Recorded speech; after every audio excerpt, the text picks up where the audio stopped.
Avant de passer à notre étude de ce matin, j'ai des excuses à faire. À tous les pics-bois mâles de la terre. Pour ceux qui étaient là la semaine passée, pour ceux qui ont écouté le sermon de la semaine dernière sur Internet, vous vous rappelez que c'est moi qui ai manqué de discernement en pensant que le pic-bois mâle s'était trompé de poteau. Et non. Donc, merci beaucoup, Marc, de m'avoir si gentiment corrigé. C'est très... Ah non, c'est parfait, c'est parfait. Donc, quelque chose qui est dit publiquement doit être rectifié publiquement. Ça fait qu'il n'y a aucun souci. Je l'ai apprécié. Donc, notre petite série se complète aujourd'hui. Oh, comme le capitaine Bonhomme, hein, c'est ça? Il y a 2 dimanches, on a parlé qu'on était motivé, le discernement était motivé par la sainteté de Dieu. On se rappelle de ça. La semaine dernière, que le discernement était de quoi? Enraciné dans la vérité. Amen. Et cette semaine, on va voir que le discernement est une des clés vers la maturité. Donc, on voit un petit plan aujourd'hui. On va voir dans un premier temps la comparaison entre l'immaturité et la maturité dans la foi. On pourrait aussi dire qu'on va voir que le discernement et la maturité vont main dans la main. Deuxièmement, comment devenir un chrétien mature dans la foi? Différemment dit, c'est que le discernement nécessite du temps et des efforts. Troisièmement, soyez transformés par le renouvellement de l'intelligence. Ça dit ce que ça veut dire. Le discernement implique d'être renouvelé dans notre intelligence. Quatrièmement, prochaine diapo, gardons notre cœur plus que toute autre chose. Le discernement est une protection pour notre cœur. Cinquièmement, un guide de base pour le discernement. Hein, quand on reçoit, on achète quelque chose, on a toujours un guide de base. Donc, le guide de base pour le discernement. Pour discerner, il faut suivre le guide. Les gars, là, hein, les gars qui jettent le livre et qui essaient de faire. Donc, pour le discernement, il faut suivre le guide. Et on va résumer tout ça avec une belle image. Hein, une image vaut 1000 mots. Donc, on va voir que cette petite leçon d'objet va cimenter tout ce qu'on aura vu. Donc, premier verset pour aujourd'hui. Hébreux 5, 12 à 14. Discernement et maturité spirituelle vont main dans la main.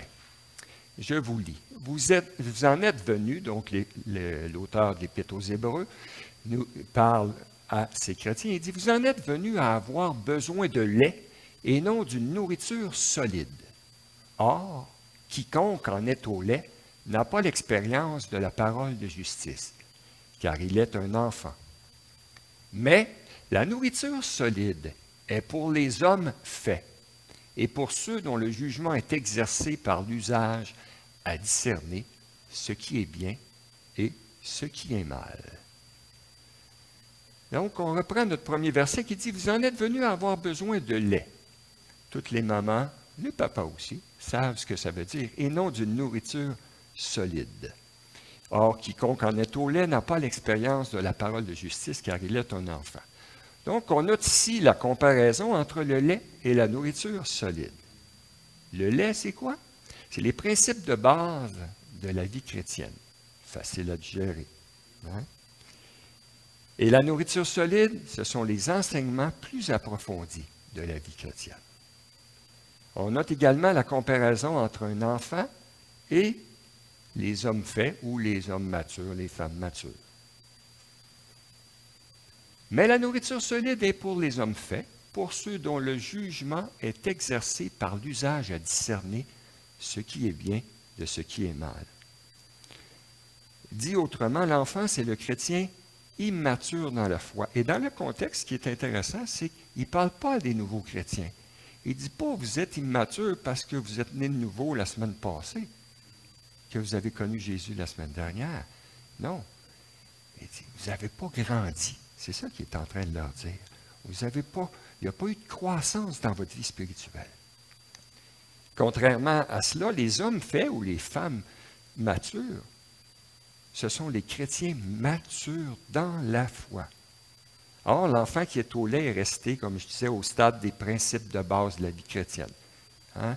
et pas aller en profondeur vers les principes plus élaborés de la parole de Dieu qui amènent la croissance dans la vie chrétienne. Les chrétiens matures ont mis des efforts à discerner. Hein? Ce n'est pas venu tout seul. Ils ont fourni des efforts à discerner, à distinguer, comme on l'a vu les 2 dernières semaines, entre la vérité et le mensonge. À reconnaître, c'est quoi une conduite sainte, approuvée de Dieu, versus ce qui ne l'est pas. À identifier ce qui est bon de ce qui est mauvais, faire la différence. En passant, le fait de discerner, de distinguer, de reconnaître et d'identifier, c'est des synonymes. C'est une façon différente de dire la même chose. Le fait de discerner, c'est bon de réaliser que ça nous amène à une compréhension, ça c'est bien certain. Ça nous donne aussi une direction. Tu sais, des fois, tu arrives, puis il y a un Y dans la route. Est-ce que je vais à gauche? Est-ce que je vais à droite? Une fois qu'on a trouvé, peu importe le moyen, où il faut aller, ça nous donne une direction. Ça nous amène aussi à une prise de position, parce que tant qu'on ne discerne pas, on peut être chambranlant. Hein? Qu'est-ce que je dis, qu'est-ce que je ne dis pas, qu'est-ce que je fais, qu'est-ce que je ne fais pas? On ne sait pas. Mais quand c'est clair, ça nous permet de prendre position et de vivre avec quoi? Avec conviction. Hein? La parole nous dit de ne pas être ballotté à tout vent de doctrine, entre autres. Hein? Comme je dis souvent, tout est dans tout. Quand on se met à regarder la parole, on voit toutes les connexions avec ce que le Seigneur nous dit ailleurs. Donc, on peut voir ensemble cette notion que le discernement et la maturité vont main dans la main. Discernement, croissance spirituelle. Pas ou peu de discernement, on reste un enfant. Exactement.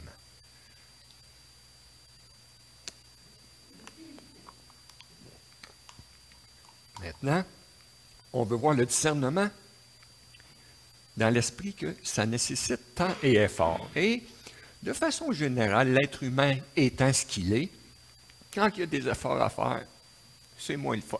Hein? On aime ça quand ça vient tout seul.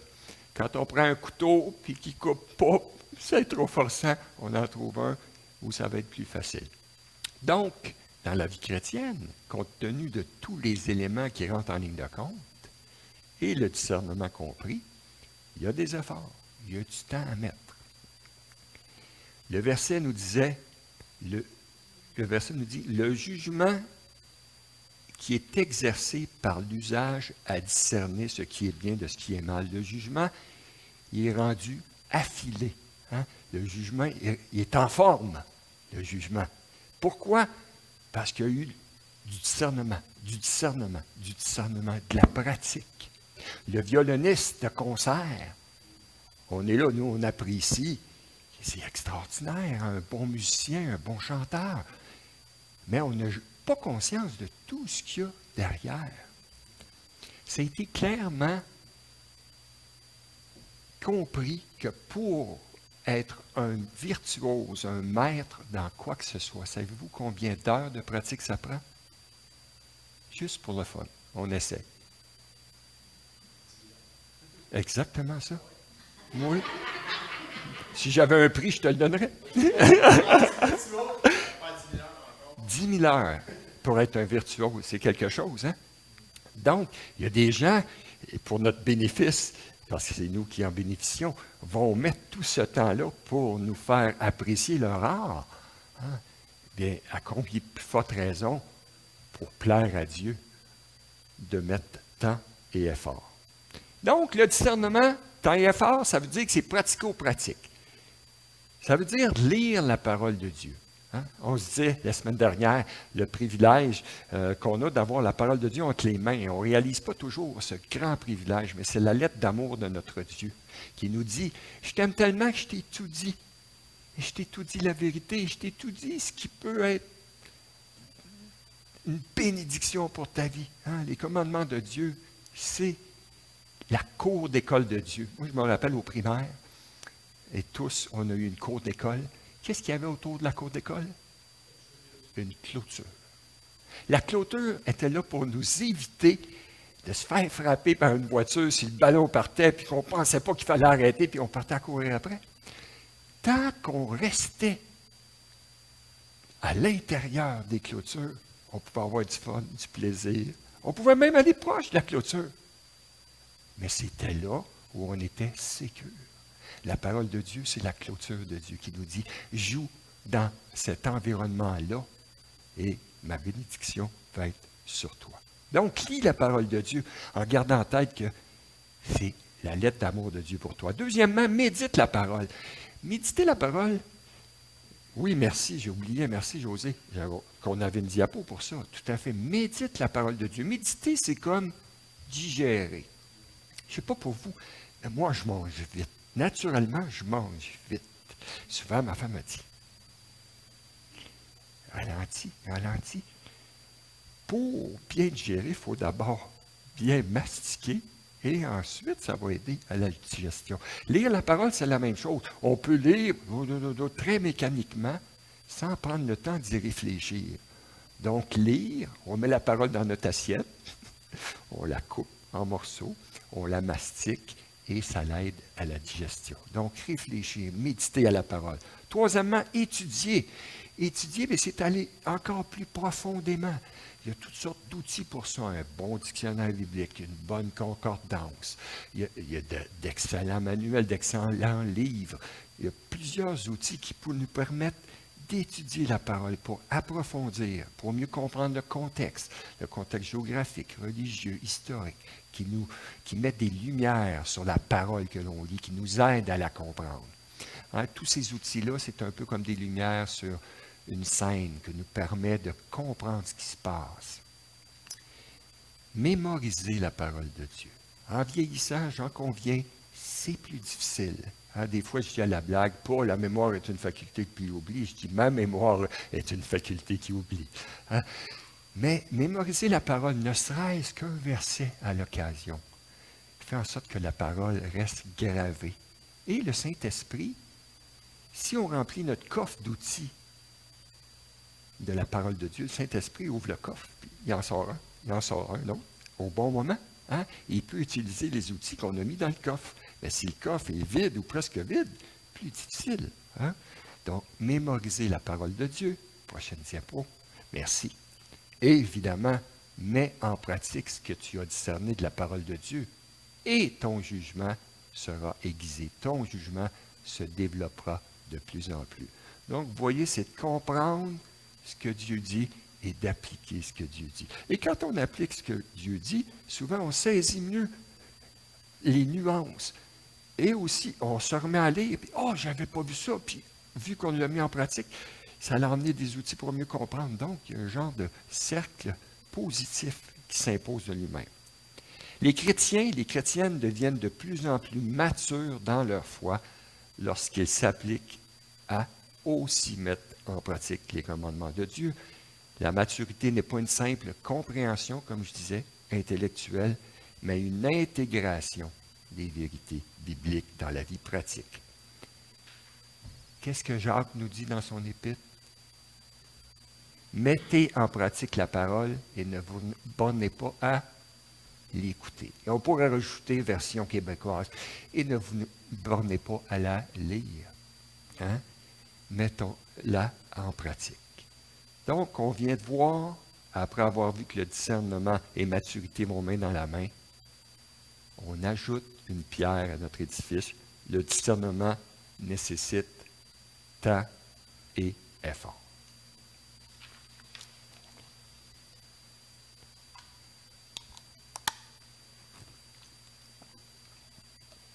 Troisièmement, le discernement implique d'être renouvelé dans notre intelligence.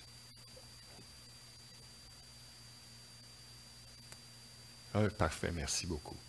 Romains 12, une section que j'apprécie particulièrement. J'en ai touché un petit peu la dernière fois, la fois d'avant. Souvent, Paul, de la façon qu'il travaille, c'est qu'il va nous présenter plein de bénédictions que le Seigneur a pour nous. Et ensuite, il dit, compte tenu de ce que je viens de vous dire, compte tenu de ce que je viens de vous expliquer, là, vivez de telle ou telle façon. Mettez telle ou telle chose en pratique. Et c'est assez impressionnant, vous êtes dans Romains et vous le voyez, si on prenait en note toutes les bénédictions qui viennent du salut en Jésus-Christ, tout ce que Dieu a attaché à ça, hein, étant donc justifié par la foi. Il n'y a plus de condamnation pour ceux qui sont en Jésus-Christ. Et la liste est longue. J'ai une liste, là, je ne l'ai pas dit, mise ici parce qu'elle était trop longue. Toutes ces bénédictions dont Paul parle dans Romains 12. Parce qu'on a 12.2, mais c'est dans 12.1 qui nous dit ça. À cause de tout ce que Dieu a fait pour vous autres, ne vous conformez pas au siècle présent.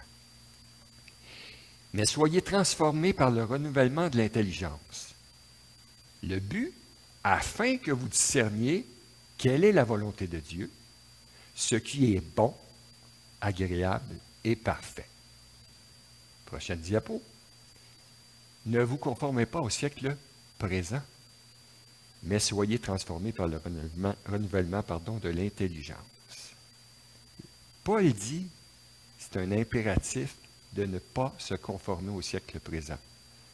À la blague, je ne sais pas si vous vous rappelez ce que je vous avais dit, ça veut dire qu'il faut se conformer au siècle passé. Eh bien non. Le siècle présent se rapporte au système de croyance et aux valeurs du monde à toutes les époques. Donc, ça fait référence à tout ce qui est véhiculé au sein de notre époque, de notre société, et qui n'est pas en accord avec les Écritures. Notre société nous expose à quoi? À des pensées, à des croyances, à des valeurs. Notre société nous incite à poursuivre tel ou tel but, nous laisse croire que nous pouvons réaliser tous nos rêves. Notre société nous dicte d'une manière insidieuse, hein? Donc c'est des snoraux, hein? C'est un peu comme des couleuvres, insidieuses, d'une manière trompeuse bien souvent. Comment penser, comment parler, comment agir. Et nous présente ce que devrait être un homme, une femme, un adolescent ou un enfant digne de son époque.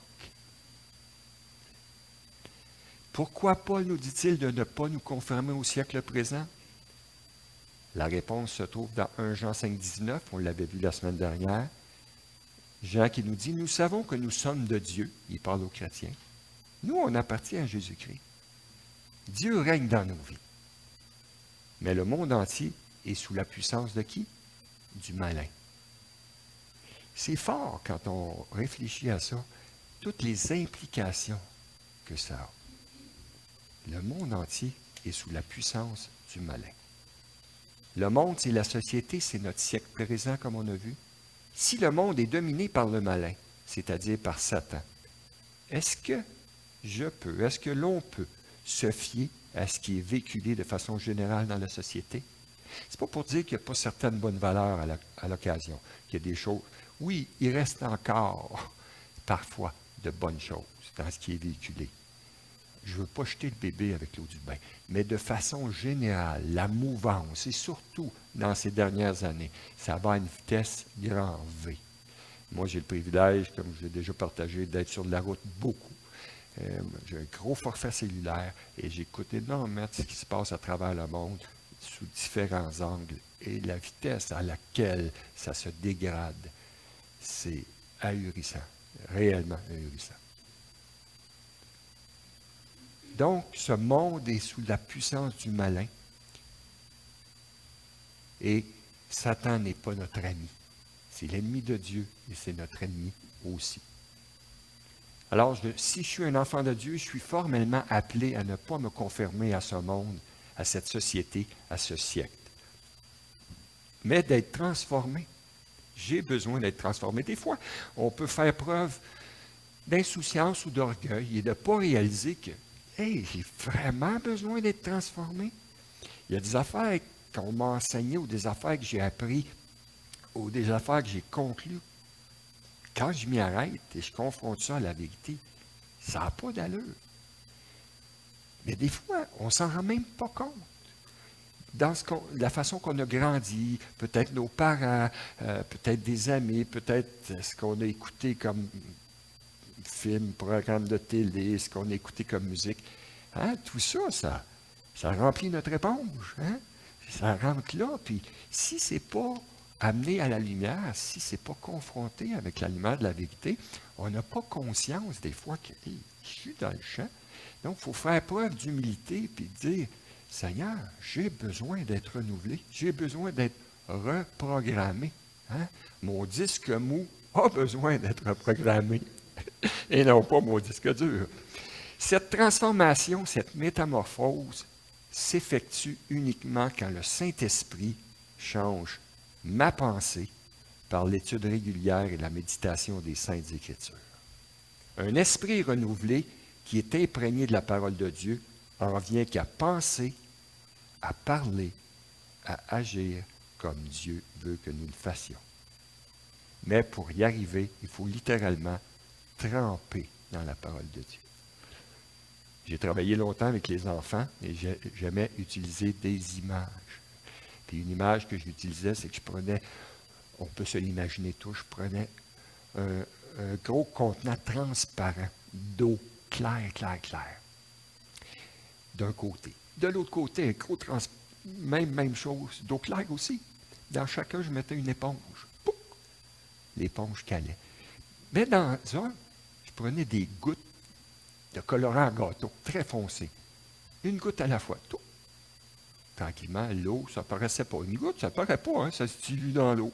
2 gouttes, 3 gouttes, 4 gouttes. Et progressivement, un côté, ça commençait à être brouillé.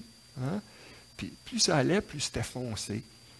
Et l'image que je donnais, c'est que je me trempais le bras, j'allais chercher l'éponge. J'ai dit, si on remplit l'éponge de notre cœur avec des choses contraires à la parole de Dieu, quand viennent les temps difficiles, quand viennent les épreuves, quand viennent les tentations, là, j'écrase l'éponge. Qu'est-ce qui sort? L'eau foncée, l'eau brouillée. Hein? Mais de l'autre côté, si c'est la pureté de la parole de Dieu, bien, ça va ressortir aussi, hein, quand la tentation, les épreuves, les moments difficiles viennent. Donc, on a tous assez d'imagination pour voir que ça résume bien notre point ici.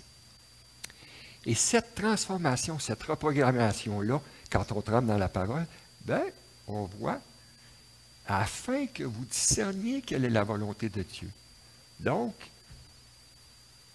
on est transformé, on est renouvelé, ça nous amène à discerner. Puis on discerne quoi?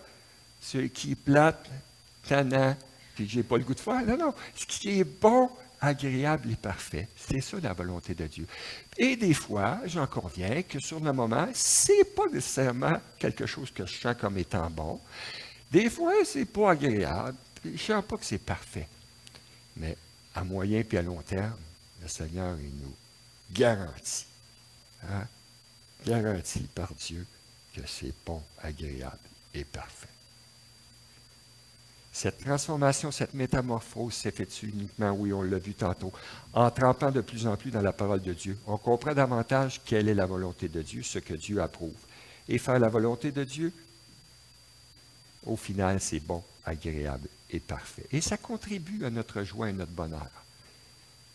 Et Jésus, il a souligné à ses disciples ça. Vous rappelez-vous le lavement des pieds, Jean chapitre 13. Jésus, hein, il leur lave les pieds. Pierre ne veut rien savoir. Pas question, Seigneur, que tu laves les pieds. Hein? Puis il dit, je ne te lave pas. Et puis il dit les conséquences. Si tu n'acceptes pas que je fasse ça pour toi.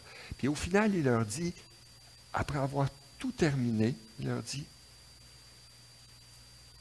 vous êtes heureux si vous connaissez ces choses? Non. Vous êtes heureux si vous les mettez en pratique.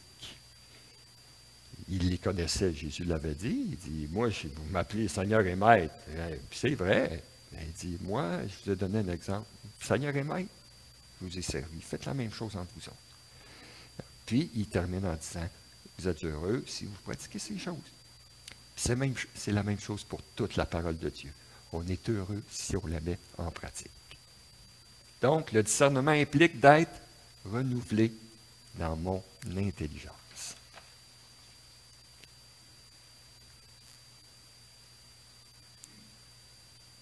Proverbe 4, 23, un verset qui me suit depuis longtemps. On voyage entre l'Ancien et le Nouveau Testament, et pourtant, ça fait quoi? Hein? Ça va main dans la main. Ce qui était dit avant, c'est la même chose. Ça n'a pas changé. Bon. Discerner, c'est protéger ton cœur. Discerner, c'est un bouclier pour le centre de ton être. Garde ton cœur plus que toute autre chose, car de lui viennent les sources de la vie. Ça en est quasi poétique, hein? C'est beau et profond. Le cœur désigne communément le centre de l'être tout entier. Il est le réceptacle, c'est-à-dire le récipient ou le contenant de toute sagesse ou son contraire. Hein? Et la source de tout ce qui influence, c'est la source de tout ce qui influence la façon de nous exprimer et de nous conduire. Hein? C'est comme une source à l'extérieur, elle arrose. Là où elle coule, elle fait reverdir partout où elle passe, si son eau est pure. Hein? Mais, comme Marc le disait tantôt, sans Dieu, ce cœur est tortueux par-dessus tout. Et il est méchant, sans Dieu. Mais le Seigneur a dit que quand il nous transforme, quand il met son esprit en Dieu, en nous, l'esprit de Dieu est en nous, il nous donne quoi? Un nouveau cœur. Hein? Donc, le Seigneur nous transforme, met son esprit en nous, nous fait naître de nouveau. Nous savons que le monde nous bombarde, on l'a vu tantôt, et nous inonde. C'est vraiment ça, le monde nous bombarde et nous inonde de mille et une choses anti-Dieu, qui vont à l'encontre de notre foi, comme nous l'avons vu précédemment. Le monde entier est sous la puissance du malin. Le monde sans Dieu ne veut pas que nous soyons sanctifiés. Le monde sans Dieu veut quoi? Nous assimiler.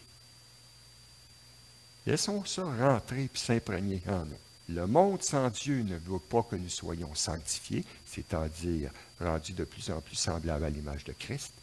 Le monde sans Dieu veut nous assimiler. Il veut que nous soyons comme lui.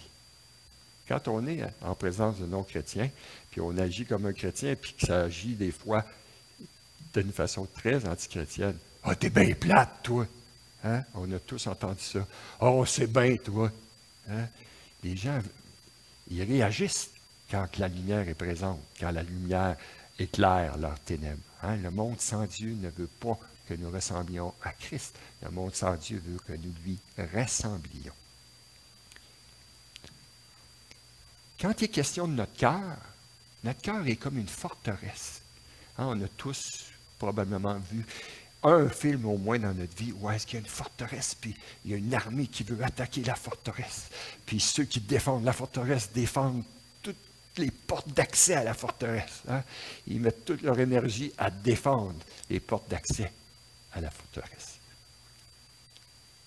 Mais notre cœur a 4 portes d'accès. Nos 2 yeux, aussi banal, nos 2 oreilles. Par où rentre tout ce qui nous influence? Parce qu'on regarde, parce qu'on lit, parce qu'on voit, parce qu'on entend.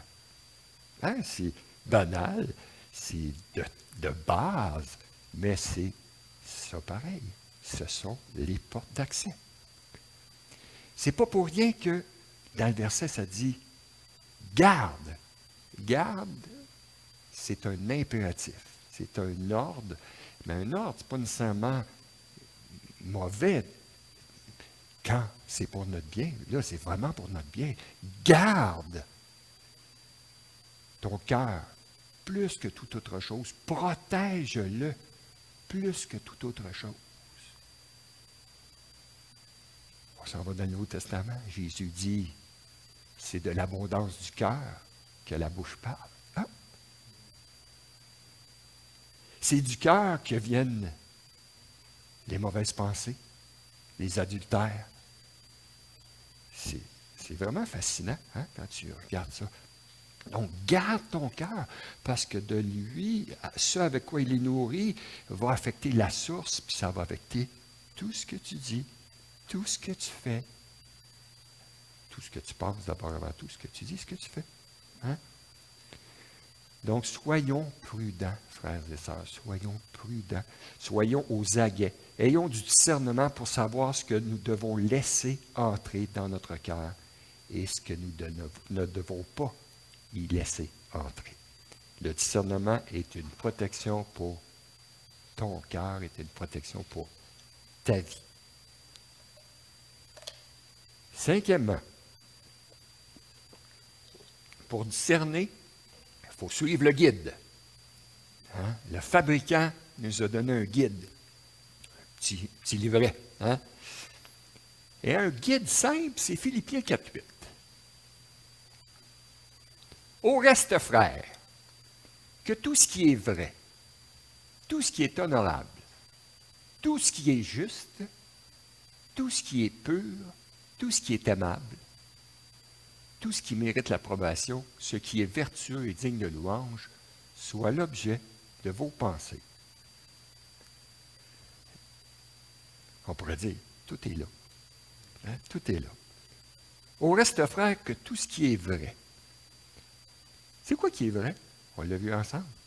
Hein? Jésus il disait dans Jean 17, quand il priait au Père, il dit, sanctifie-les par ta vérité, ta parole est la vérité. La parole de Dieu, c'est la vérité. Jésus est la vérité. Dieu est un Dieu de vérité. Le Saint-Esprit est l'Esprit de vérité. Mets plus de Jésus, mets plus de parole, mets plus de Dieu, mets plus du Saint-Esprit dans ta vie. Et la vérité va être là, en abondance. Donc, que tout ce qui est vrai. Ensuite, tout ce qui est honorable. En tant que croyant, on doit méditer en toute humilité sur tout ce qui mérite l'adoration, le respect. Discerner ce qui fait honneur à Dieu. Hein? On n'utilise pas beaucoup ça. Fais-tu honneur à tes parents quand on était plus jeune? Hein? Ça venait souvent. Donc, de nos jours, c'est moins présent. Tout ce qui est honorable, tout ce qui fait honneur à Dieu. Tout ce qui est juste. Nos pensées doivent être en harmonie avec la norme de sainteté fixée par Dieu. On pourrait extrapoler, dire, quand on regarde, on t'a fait connaître aux hommes ce qui est bien, ce que l'Éternel demande de toi, c'est que tu pratiques la justice. Hein? La justice, c'est tout ce que Dieu déclare être juste, c'est ses commandements. Tout ce qui est pur, tout ce qui est moralement propre, ça, on ne peut pas l'oublier, il me semble que c'est tellement moralement propre. Parfois, il y a des pensées qui nous passent dans la tête. On dit, wesh, il est sale. Hein? Puis, des fois, les enfants, hein, je ne sais pas vous, moi, ça ne m'est pas arrivé, mais il y a des parents qui lavaient la langue de leurs enfants avec du savon. Hein, quand ils disaient des paroles sales, des paroles pas belles. Hein? Mais des fois, dans notre tête, c'est pas beau. On est invité à méditer, à penser tout ce qui est pur, moralement pur, ce qui est aimable. On a tous des gens dans nos vies qu'on a croisés. On dit, et c'est une personne aimable. Il ferait pas mal à une mouche. Hein? Donc, cette gentillesse, qu'est-ce qui est aimable hein? Au niveau des motifs, qui est plaisant, qui est agréable, qui est bon. Hein? Et Paul termine, tout ce qui mérite l'approbation, ce qui est vertueux et digne de louange, soit l'objet de vos pensées. C'est comme si Paul dit, au cas où j'en aurais oublié, on va mettre un genre de parapluie qui inclut tout. Hein? Ce qui mérite l'approbation, ce qui est vertueux, digne de louange.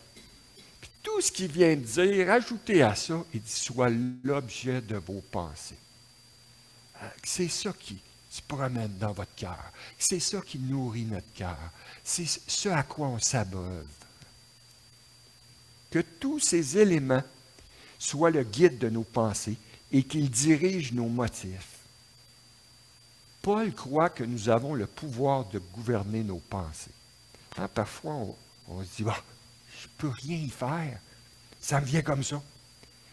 Paul, là et à d'autres endroits, nous montre que progressivement, avec l'aide de Dieu, par la méditation, par la mémorisation, tout ce qu'on a vu, on peut discipliner de plus en plus nos pensées.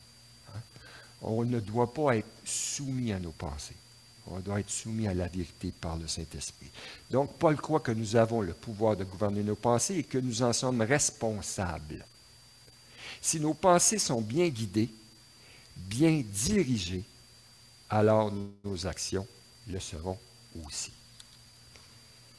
Et ce qui résume bien ça, c'est dans le psaume 119, 3 versets. Comment le jeune homme, on pourrait dire comment la jeune fille, le psalmisme s'exprime. Il dit, comment le jeune homme rendra-t-il pur son sentier? Point d'interrogation. On fait ça comment? En se dirigeant d'après ta parole. Je te cherche de tout mon cœur, ne me laisse pas m'égarer loin de tes commandements. C'est beau, je te cherche de tout mon cœur. Et ce qui résume, hein, la loi et les prophètes, aimer Dieu de tout son cœur. Hein. Je te cherche de tout mon cœur. Ne me laisse pas m'égarer loin de tes commandements. Je serre ta parole dans mon cœur afin de ne pas pécher contre toi. Comment tu fais ça, serrer ta parole, si tu n'en médites pas? Tu ne peux pas l'avoir. Si tu ne la lis pas, impossible. Si tu ne la mémorises pas, hein, ultimement, pour serrer sa parole dans notre cœur, il faut l'avoir lu, médité, étudié, hein, et appliqué, afin de ne pas pécher contre toi. L'intériorisation de la parole est la meilleure arme dont le croyant dispose pour se protéger du péché, qui est toujours prêt, malheureusement, à gagner du terrain. Quelqu'un a dit un jour, en parlant de la Bible, ce livre t'éloignera du péché ou le péché t'éloignera de ce livre. C'est bon, hein? La parole de Dieu. Pour discerner, il faut suivre le guide. Donc, si on résume, maturité spirituelle et discernement vont main dans la main. Le discernement nécessite temps et effort. Discerner implique d'être renouvelé dans notre intelligence. Discerner, c'est protéger son cœur. Et pour discerner, il faut suivre quoi? Le guide. Et pour résumer le tout, comme on disait, une image vaut 1000 mots. Certains d'entre vous savez qu'est-ce que je fais comme métier. Je suis dans la filtration de l'eau, le traitement de l'eau depuis 30 ans. Et à différents endroits, j'installe des fils pour enlever les impuretés de l'eau. C'est simple. Hein? Il y a toutes sortes de fils qui existent. On ne le voit pas comme ça, mais il y a des micropores, il y a des petits tunnels qui permettent à l'eau de passer. Il y a certains filtres, dont les tunnels sont très gros. On arrête les grosses particules. Okay? Et plus ça va, il y a des fils qui sont de plus en plus petits, plus en plus petits, plus en plus petits. Okay? Des fils comme ça, j'installe ça sur de l'eau. La majorité du temps, si tu la regardes avec tes yeux, elle est claire. Nos yeux ne nous permettent pas de voir que l'eau contient des impuretés. Donc, tu installes ça, puis, à vue d'œil, l'eau n'est pas si pire. Pas si pire. Là, tu reviens 6 mois plus tard, 1 an plus tard, la même eau. Et fou raide, hein? L'expression fou raide. C'est incroyable. Et humainement, je ne voyais pas une eau brune, une eau sale. Mais les impuretés étaient là. Discerner, c'est filtrer. Les impuretés qui, autrement, se retrouveraient dans notre cœur. Prions ensemble. Seigneur, on veut te louer pour ta bonté envers nous, parce que quand on réfléchit à tout ça ensemble, quand on médite sur ta parole, on voit ton amour qui est à la source de ce que tu nous commandes. Aide-nous à être des personnes, Seigneur, qui réalisions ce besoin impératif de discerner quelle est ta volonté, ce qui est bon, agréable et parfait. D'être motivé par ta sainteté quand tu nous dis « Vous serez saints car je suis saint ». Et que puissions nous rappeler, Seigneur, que le discernement vient par la vérité. Aide-nous à être des gens qui aimons la vérité et pratiquons la vérité. En Jésus. Amen.